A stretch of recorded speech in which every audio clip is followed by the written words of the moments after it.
So there we go. This is like our once a year 7:15 service. Sorry. It's not why don't you get up before God is up?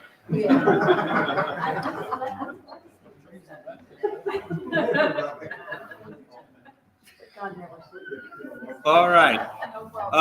We're going to make sure that people can hear us. Can you? They can hear? Okay, perfect. I want to make sure everybody can hear us. Welcome to my class, Following the Footsteps of Jesus in Modern Israel.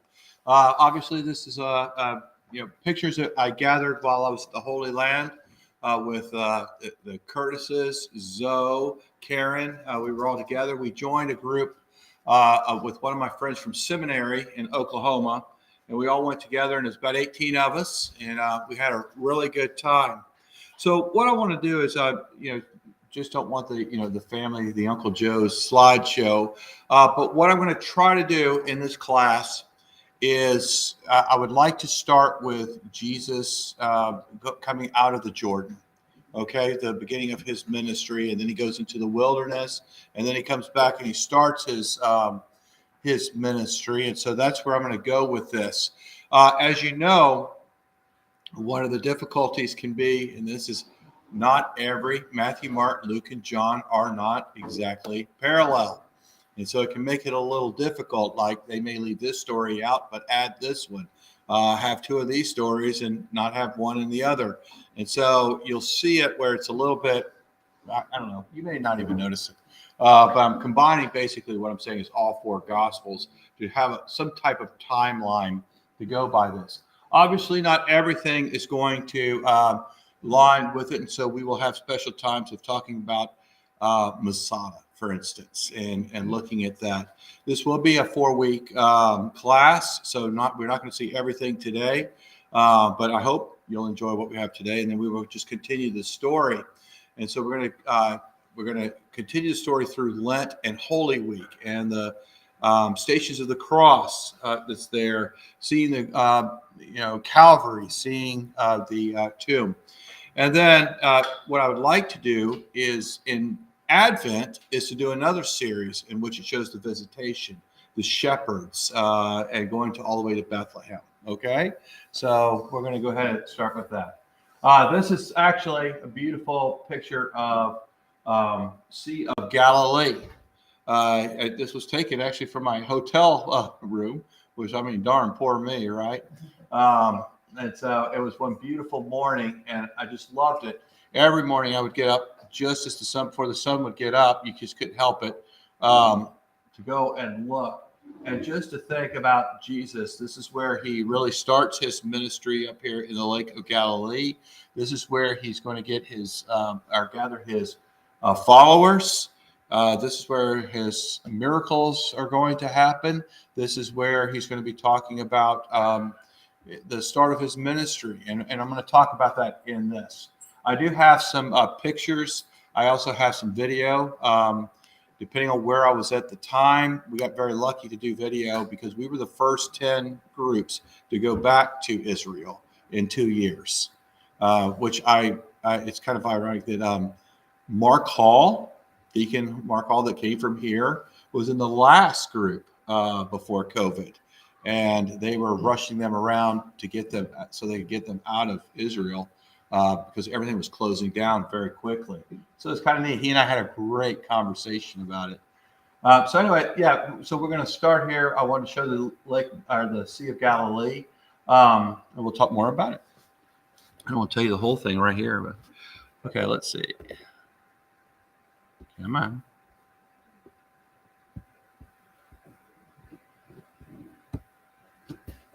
Jonathan, why is this thing not clicking?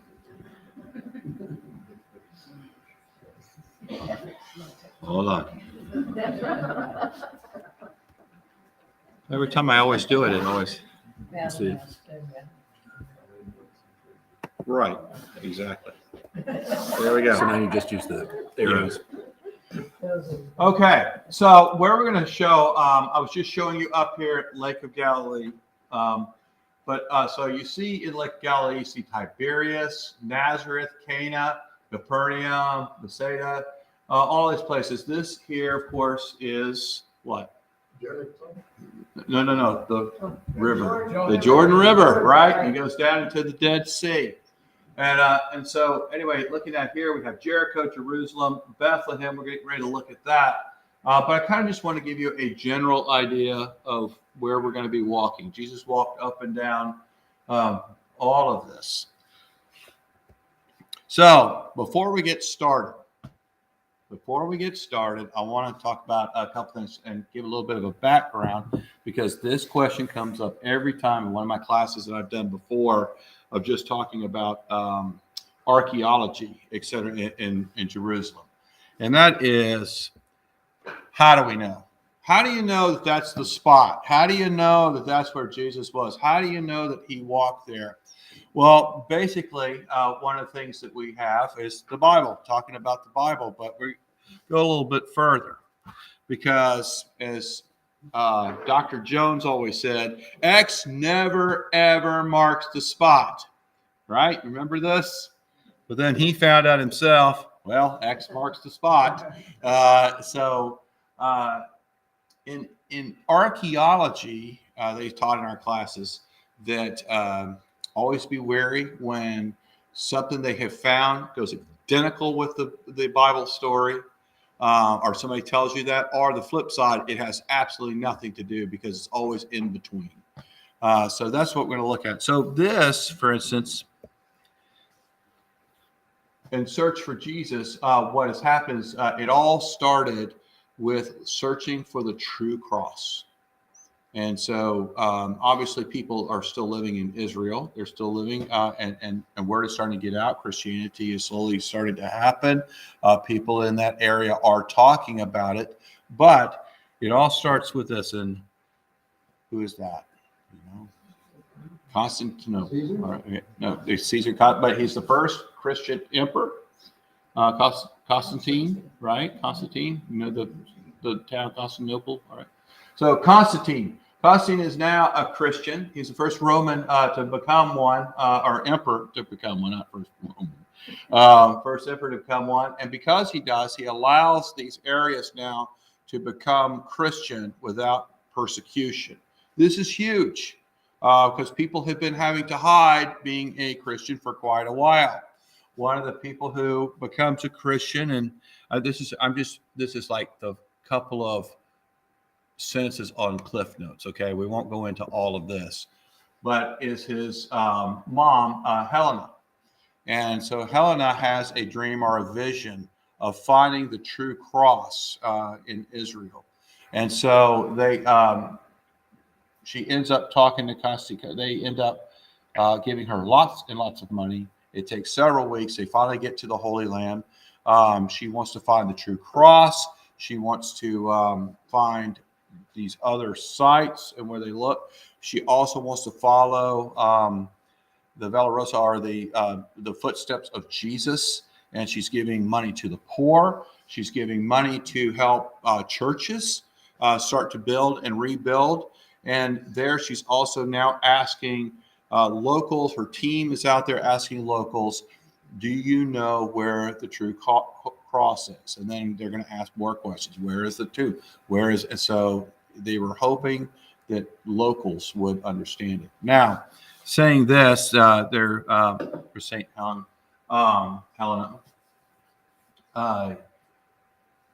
And matter of fact, is considered the first true Christian pilgrim to go to the Holy Land. Okay. Now the legend of it is they do finally find, people tell me exactly where to find it, and they dig up the area and they actually find 3 crosses. They pull them out. She of course wants to know which one is the true cross, not the other 2. And they get a local leper who has this disease, and he touches the first one and nothing happens. They have him touch the second one, nothing happens. He touched the third one, and they say that he was healed from his leprosy. Anyway, and that they knew was the true cross. However, legend or not, this does start. She does something very, very important, and that is beginning to find again where Jesus, the footsteps of Jesus, which is absolutely incredible, and to put money in and to find them, and not only find them, but begin to preserve them. over time. So here's the Holy Land, and yes, we've been through all of that. It was absolutely incredible to look. This here is a Roman church, Orthodox church. You can see by the gold. And yes, right, ladies, we were right here, weren't we? We were looking at that. So anyway, so let's get started. So the first place I want to start in Jesus' ministry for today is not Bethlehem. Like I said, I'm going to do that in Advent. What I'd like to do is talk about Jesus and starting off in the River Jordan. There we are. You're supposed to get your face through here, but I never got a chance to actually do it. But here's the River Jordan. Absolutely beautiful. I was practicing this on a couple people, asking them their opinion, and they were just shocked. They were like, "Look at how luscious and green it is." But remember, in a desert, anytime where there's a river, you're going to get the luscious and green, and that's why people were so drawn to the River Jordan. They export dates, lots of. They actually now grow bananas. They grow, like I said, date, all of that. And what's incredible is how far down it is below sea level in certain areas. But this is the River Jordan. This is where people can come and baptize. I was wondering why these gates were out here until I actually walked out and almost went under. And yeah, and he drowned in the Jordan. That's great. This is the other side of looking at it. This is where we were standing earlier. But it's absolutely just beautiful. While we were there, it was a little unexpected. I didn't know. I heard about this lady who wanted to be baptized. And I was standing out there and we're waiting and we're waiting and we're waiting. And nobody came out. And this gentleman came out in our group. And he wanted to be baptized. And so we were like, okay. And so I didn't know where the other guy was. So I rolled up my jeans and said, let's do a baptism. And so we did. And then there was a couple of others who wanted to, as I call, celebrate their baptism by being, because you can't be rebaptized, right? So we celebrated their baptism. And so there were a couple of other people that did that, which was just absolutely incredible. This is, he was celebrating my baptism, but let's see if we can, see if this works.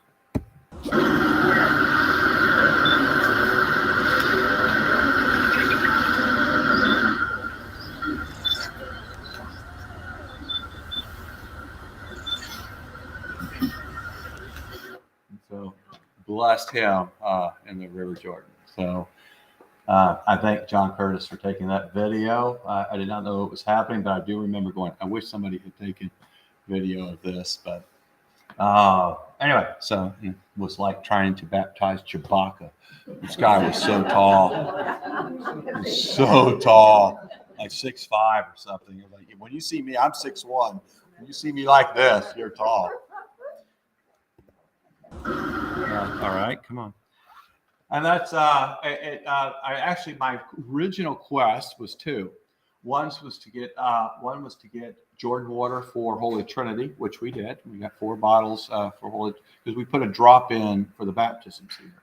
So I wanted to get that. The other is Marilyn said, I said, Marilyn, do you want anything from the Holy Land? And she goes, and she told me, but I forgot what it was. And then finally she wrote, she goes, yes, I want a rock from the Jordan. And I'm like, okay, well, I discovered there really aren't any rocks in the Jordan in this area. And so I was searching and searching. They're all laughing at me. And this water's cold, by the way. This is February. And I finally found one. And I was so proud. So they took a nice picture of it. And then I came here and I said, Marilyn, what did you want a present from? And she said, oh, yeah, I want a rock from the Sea of Galilee. Yeah. Yeah. This will have to do. That's right. Yeah. I mean, that's where it's from. Sea of Galilee. Yeah. All the same place. My friend Everett, he and I went to Seminary Southwest together, and it was great to rejoin and be with him.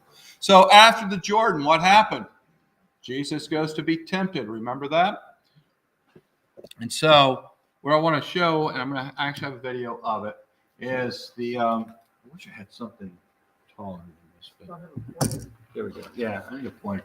So here's the baptismal site that we're looking. So Jesus, if you remember, is baptized. This is where they hear, God say, "This is my son," right? The Holy Spirit comes upon him and all that. And then after that, it says what?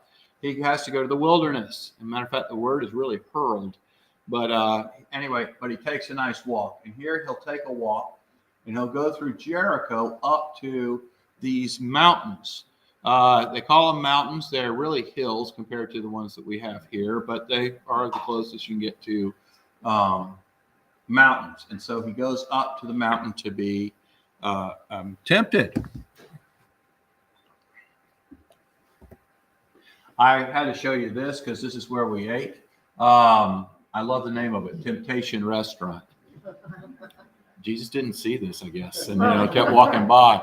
Maybe he would have known, but yeah, they're very, very, very funny. Now, of course, this is going to be in Elijah's place, the oldest. They call it the oldest city in the world, Jericho, and we know stories of the spring and stuff from Jericho. We'll talk about that very quickly in a second. And well, actually, I'm going to talk about it right now. Hey everybody, I am here on top of Jericho, what is considered the oldest city in the world. And what they mean by that, it's not the oldest civilization in the world, but it is the oldest that they put a rock fence around itself, and it was one of the first to do that. And so therefore they call themselves the oldest city in the world. But it's absolutely incredible to see this place. Elijah's well is down there, not to be confused with Jacob's well. Also behind me, you can see there are mountains, and I don't know if you can really see the range. If you see where my finger is, that's the mountain range. It's on that mountain range, and on top of there that Moses got to see the promised land, but never came over, and that's where he died, up on that particular mountain.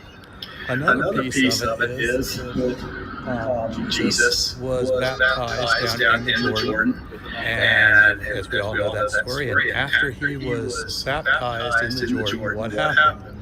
He ended up being tempted by Satan. In that, he would have walked straight on through here, through this valley. He would have come up through here in Jericho, the city, and there he would gone up to this hill. Up on the very top, if you see where I'm trying to point, I don't know if it's up there, you can see an old monastery. But that's where the story of Jesus being on top of the mountain where Satan says, if you bow to me, I will give you the entire world. And so he is talking about all of this and being up there. Down below it, there's another church. I don't know if you can see it very well. But that is the traditional place that Satan said to Jesus, turn these stones into bread.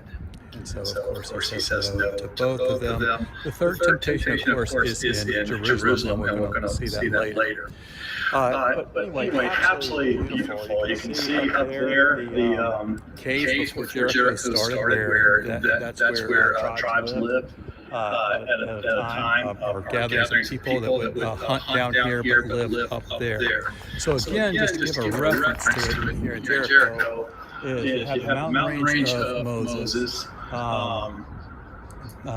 have the Jordan River, and there the crossing of that to come over here. You also have Jesus being baptized and going up into the mountain range here for the temptation for 40 days.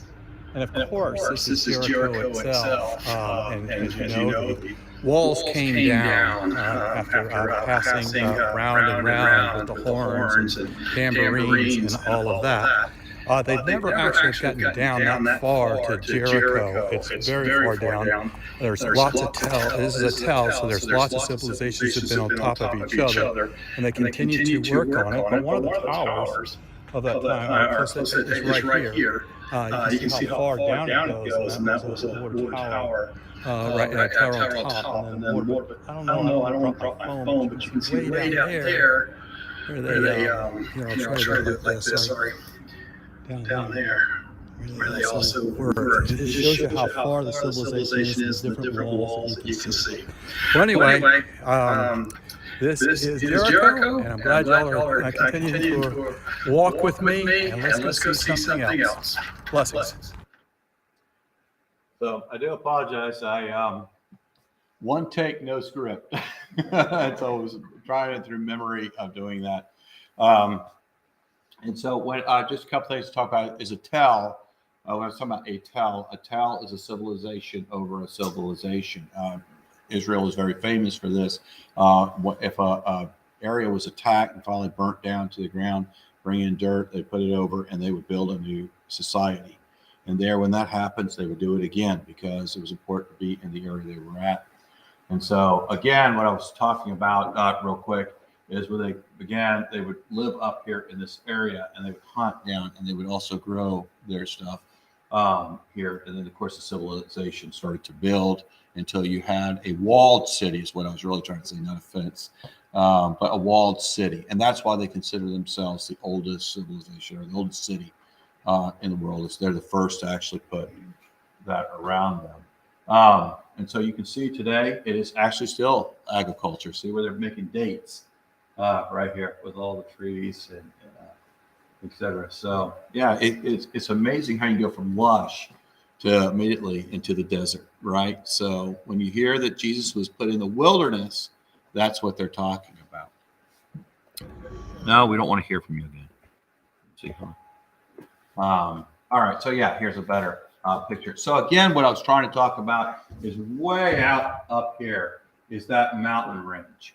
And again, if you ever notice in the story of Jesus, Jesus doesn't do anything just random, right? It's always something. So Moses is up in this range up here. He sees the promised land, but he's never allowed in the actual promised land. But when the Jewish people come with the Ark of the Covenant and they're coming across, this is where they would have been. And if you remember what happened to the River Jordan when the Jewish people crossed with the Ark of the Covenant, the water stopped, right? And the people could come over. When have we seen that story before? Story of Moses, right? Coming over the Red Sea and seeing the water stop. And so so Jesus, is baptized, and then again, he's coming, or legend, the story is he's coming across here. He'll come through Jericho, one of the oldest cities, and go. And again, here's what we were talking about. You can see the little caves. Do you see that? See those little caves somewhere they would do this for protection for a while until they had the actual wall, and they were inside the wall.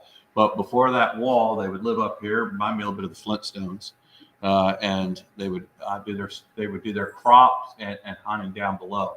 What I was talking about is up here. You can see this is they put a church, monastery up, and this is where Satan says, if you turn this stone into bread, and so they've put a church there. And then on the very top, that square up there, that's a big monastery, and which is where Jesus says, up here. Up in the left-hand corner. Yeah, that kind of up there. If you, take a look at all of the kingdoms that you can see, they're all yours if you'll just bow and worship me. And that's where that would have been. So, yeah, I was trying my hardest with my phone to point, and I realized later I wasn't pointing very close. Then after that, Satan brings him where? To Jerusalem. And up on the pillar of the temple, that's where they used to blow the horns. It was the highest point. Well, that's come crashing down since the Romans destroyed the temple, and it has fallen. And so this is actually the pinnacle here that Jesus and Satan would have been on top of at the time. And so he's this is where he says, if you're the Son of God, jump off. Because if you do, it says that the angels will be there and you will not even hurt your foot because they're going to take you by their hands and bring you up. And so touching it there. And then I think it's kind of ironic. I did have to laugh a little bit because, if you fall, right, the angels will take care of you. You will not even scrape or hurt your foot. Well, I'm late from doing the pictures. So I left, and as I turned, I tripped on the steps, and I fell. So didn't happen for me. I just sat there and I just cracked up. I couldn't stop laughing. All right. So from there, Jesus is now, it's been 40 days, right? We're in this Lent. He's been tempted, and he has said no. From there, Jesus begins his ministry again at the Sea of Galilee, like what we were talking about. And so, isn't it beautiful? So come, follow me. This has been the area, one of the areas. Here, Jesus is seeking, he's going down and he's seeking his disciples. John, Peter, James, Andrew, all of them. This would have also been where he would have walked on water. And this is where it's a huge fishing industry. That's just showing you the other side. It's all stone and everything, but see, more cities, a little more developed than in Jesus' time. Again, they were fishermen, and there were a lot of fishermen, fishing activity that would have been going on here. Here is a restaurant we're at, but again, to see the boats and all. And we were there, and we had what's called Peter's fish, honor of Peter. But the fish they would have been catching. And also I wanted to get this as an example of when we see Jesus cooking fish on the shore, or them cooking, this is what it would have looked like, or it would have been, roasted over the fire, but they eat it whole. And there we are with all of us together, getting ready to have this meal before it came. And I cannot wait. And it was absolutely delicious, by the way. Here we are, having our fun. There's a lot of food, wasn't it? Oh man, they just kept coming out with, food after food. So we decided to take a boat ride on the the Sea of Galilee, to kind of get a feel for it. But it was a day, it was very windy, it was very cold, and we finally said, let's just turn this back around. So one of the things real quick to talk about is, hold on, let me just go back real quick, and then I gotta watch my time here. Come on. Oh, I really do. Okay. I'll talk about it later. And so they dropped off their nets and they followed him. All right, so then there's the first miracle. First miracle in Cana. It comes from John. And this is the chapel of the wedding of Cana. It's absolutely beautiful. This particular one was built in 1876. And so again, it's on top of a synagogue that they had discovered years back. And there it is, wedding chapel. Again, one of the beautiful paintings showing the wedding. And remember, then and this is where they run out of wine. And so Mary, which is one of my favorites because it reminds me of my mom, I can't help it, but when she says to him, they have run out of wine. And he goes, woman, what does that have to do with you or me? And I just can picture the look she gives Jesus, because all she does, if you look at it, she turns to the servant and says, do what he says. So it wasn't a discussion with Jesus. Here's what you're going to do. And I just know that look. Right. And here is the, again, to celebrate, again, where the wedding would have been. And again, this would have been underneath. Okay. You got to always remember this in the synagogue and outside later. Here, I got to do renewal of 5 couples. And that was really a huge honor. I think we have it here real quick.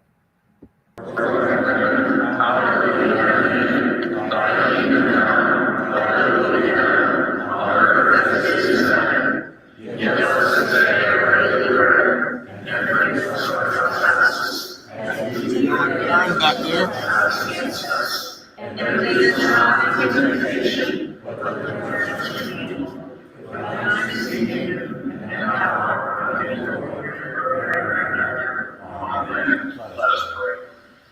Eternal Creator, preserver of all life, author of salvation and giver of all grace. Look with favor upon the world you have made, for which your Son gave his life, especially upon these couples, whom are made one flesh in holy matrimony.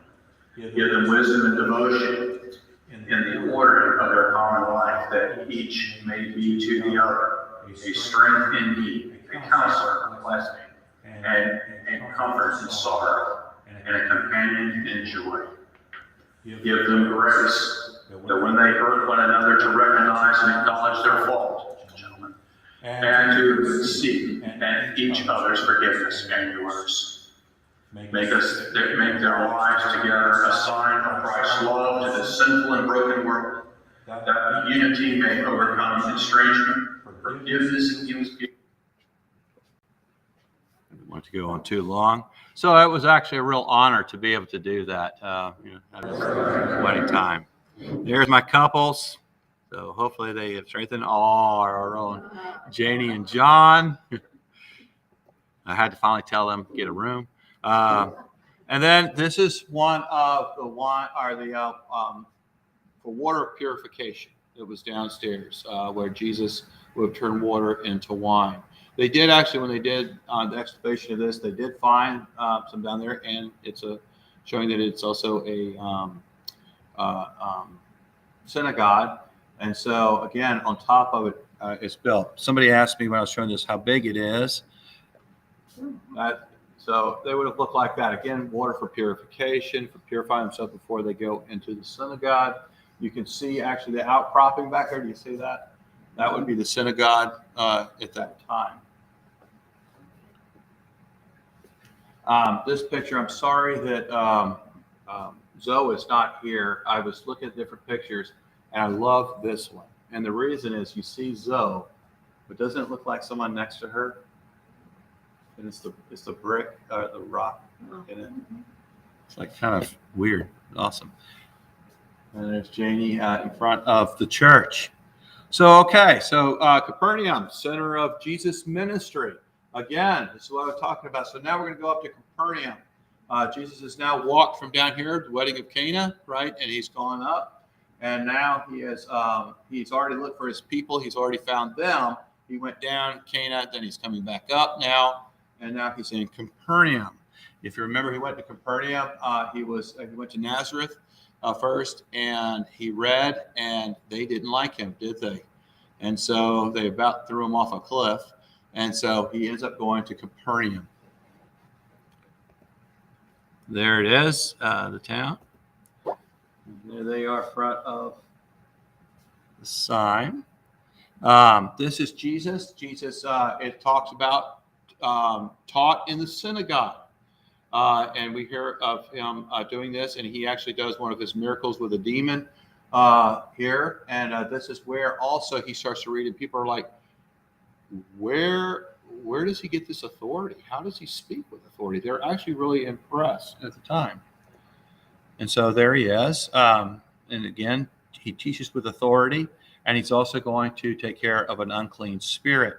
If you remember in the synagogue, these are just pieces from the old synagogue in the back, and we'll show that in a minute. What he's showing here is this is the original synagogue, the one in black. That's why you saw those pieces in black. And then they built later in the 300s. They built another synagogue area or building on top of it. And so there it is, the synagogue of Jesus. In this synagogue, not only does he teach, it's absolutely beautiful, but this is where the demon says, "What do you have to do with us, Jesus of Nazareth?" And so he explains who he is, and he tells him to get out. I probably should have done that with Janie right there, but sorry, Janie. Here, this is better. Yeah. Okay, so talking about the demon. Here we go, right here. Let's see. There's Jesus saying, get out. But this is our guide. It's absolutely excellent. But this is another beautiful. There it is again. Take a look at it. Just beautiful. I put this in because one of the things he taught us that I love when I find out things I didn't realize, but You know, the fish represents Jesus.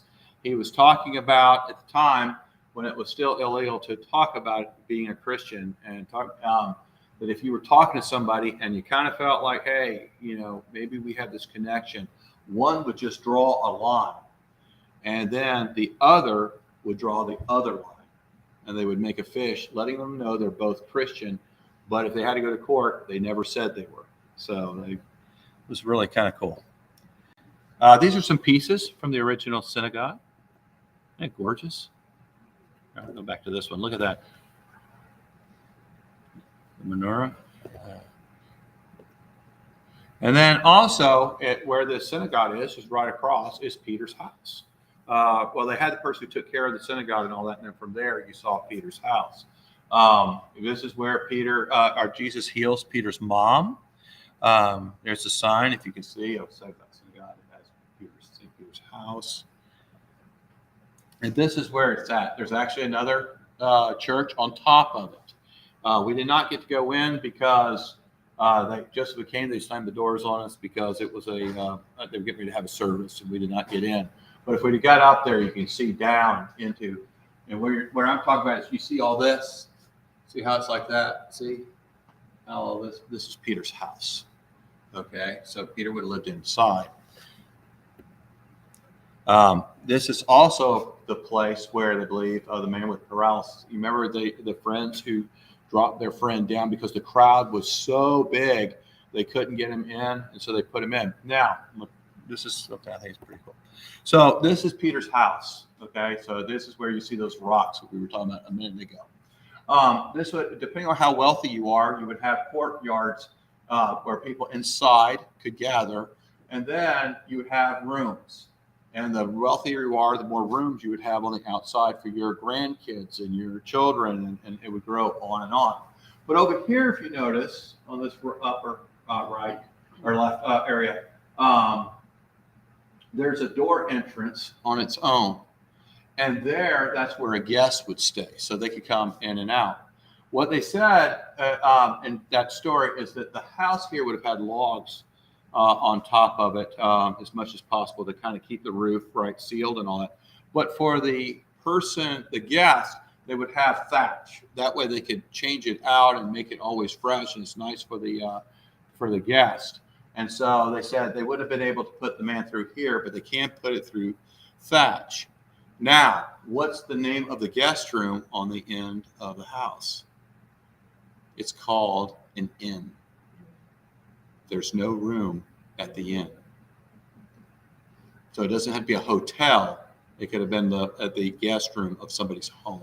There's no room for you at the inn. And so, anyway, that's what it would have looked like at the time. Jesus returns to Jerusalem for a second time. We're really getting close here, guys. I'm so sorry. We're not going to be able to do as much as I want. And here, one of the places we went was where Jesus heals the man on the mat. He's been there for 30 years. Remember that. And there's a pool, Bethesda, or the pool. And so in that pool was the healing waters. But he said, nobody will take me down there. I've been here for 30 years. And so Jesus says to him, do you want to be healed? You ever notice that in the scriptures? Do you want to be healed? Which is really to say a lot, because when we try to help someone, they need to be or want to be healed, right? That's where the first. I love how Jesus says this, and the man says yes. Then pick up your mat and go down to the pools, and he does. We're reading the story here. Again, look at the pools. This would have been filled with water at the time. There's steps that you'll see that you go down it here. Look at all this. This would have been a church at the time. Down here, you would go from here, you go down into the waters. And then there's a little thing. Jesus healed the sick man near these medicine, right? I'm going to end with this. Ironically, right across from the pools is a church, and it was built by the Templars, and it's underneath is where Mary was born. Mary was first born in Jerusalem. She'll later go to Nazareth, and we'll see that also. There it is. This is a Templar church, our building at the time. It's been used as a church and also a mosque and a school for a mosque. See, birthplace of Virgin Mary. The beautiful statue of her and her mom, Anne. And there's a beautiful mosaic. And I want to end with this today. This Templar building was so beautiful. And not only was it beautiful, but the acoustics are known worldwide. It is built so perfectly, you would thought it was you had microphones in front of you. Let's see if we can.